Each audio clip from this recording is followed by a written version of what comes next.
Walbro fuel pump is in.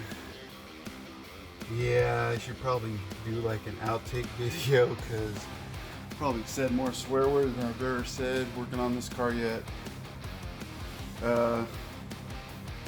Couple hints on how to take it out and then put it back in. To take it out, you're better off coming behind the bumper because it gives you the right angle to just kind of lift it out and it'll come straight out and you can see it.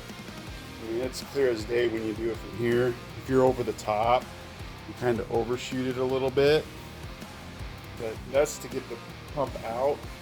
Also be very careful on those hoses. Make sure you're wearing gloves. I cut the living crap out of my hand. Yeah, probably can't see the right there. Taking off that shitty ass hose right there was not fun. Yeah. To get it in, the easiest way to do it is actually get in the trunk. Don't try to do it from behind the bumper. That's how I was trying, and you just can't get the angle to lift it back up on the little bracket that's inside the tank. You just kind of want to sit on that side, put your left hand in, kind of feel for the ledge, and then just slide it in. Once I got in the trunk, I literally got the thing on in like seconds. Trying to do it from the back, yeah, that's where my outtakes would come from because I just could not get that pump back on the bracket. But as soon as I got in the trunk, it went on pretty dang quick. So I'm gonna let the trunk air out, plus I'm only gonna put the harnesses on because since I'm gonna be checking the front for leaks, I might as well make sure that these hoses back here are also tight enough to make sure that they're not leaking.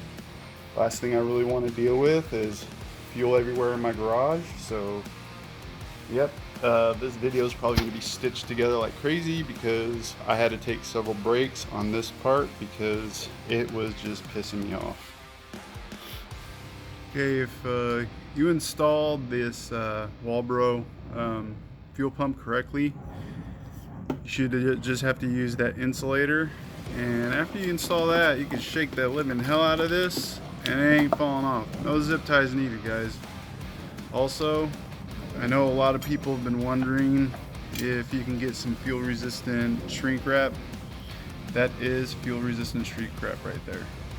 McAllister's carries it, and 3M makes it. So don't cheap out on this. It's actually somewhat expensive shrink wrap, but well worth it when you consider the other stuff is going to degrade in that fuel tank.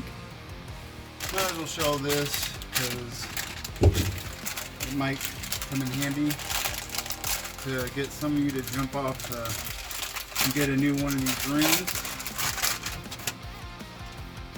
But here's the old part. It's flimsy, moves all over the place. Here's the new one. Same size, everything, just not flimsy, flopping around all over the place.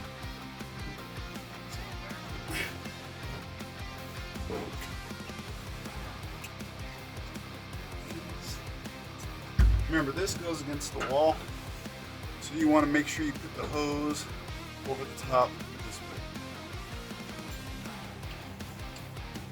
because this will go in there like this.